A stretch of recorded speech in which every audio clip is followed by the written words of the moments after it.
Senator Hume. Thank you, Mr President. My question is to the Minister for Communications and the Arts, Senator Fifield. Can the Minister update the Senate on recent news in relation to the benefits that NBN connectivity is bringing to the Australian economy, Australian businesses and, in particular, Australian business women? The Minister for Communications and the Arts, Senator Fifield. Thanks, Mr President. Thanks, Senator Hume. I can indeed. Mr President, 3 weeks ago I cited research by Alpha Beta Analytics, a firm headed by Andrew Charlton, previously Chief Economic Advisor to former Labor Prime Minister Kevin Rudd, and that revealed that the NBN is driving business growth across the country, in particular female entrepreneurship. For example, the research found the growth in self-employed women in NBN connected areas is 20 times the pace of that in non-NBN connected areas. And last week, a televised address featuring 3 leading businesswomen at the National Press Club put real faces to the stats, which show how connectivity is helping women realise their business dreams. Naomi Simpson, the founder of Red Balloon, which sells experience gifts like cooking classes or skydiving to 500,000 Australians every year, said her business would not have been possible without the internet, which enabled her to care for her children and work from home to create a business which is currently turning over $80 million a year. Indigenous woman Michaela Jade built her cutting-edge tech firm, Jabiru, 3 hours drive from Darwin. Michaela showed how augmented reality technology is bringing ancient Indigenous stories to the world via an impressive app which you can download on your phone. She spoke about how internet connectivity is helping Aboriginal and Torres Strait Islander communities sell their bush medicine products to the world over the web. And Olivia Ruello, the CEO of Business Chicks, uses the internet to drive Australia's largest and most influential community for women.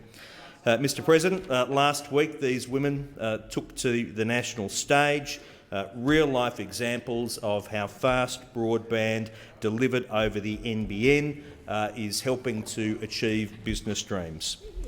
Senator Hume, a supplementary question. Yes, thank you, Mr President. Minister, can you elaborate on what the Alpha Beta research has shown about the Liberal National Government's rollout of the NBN and its role in creating more jobs and greater opportunity for Australian businesses and families? Senator Fifield. Thanks, Mr President. In today's world, being connected is an essential service, and it's one that offers significant economic benefits for business. According to the Alpha Beta research, in the 2017 financial year, the NBN was estimated to have generated $1.2 billion in additional GDP nationally, including $450 million in regional Australia. But once the rollout is complete, it's estimated the network will deliver an additional $10.4 billion in GDP per year nationally, including $5.3 billion a year in regional areas.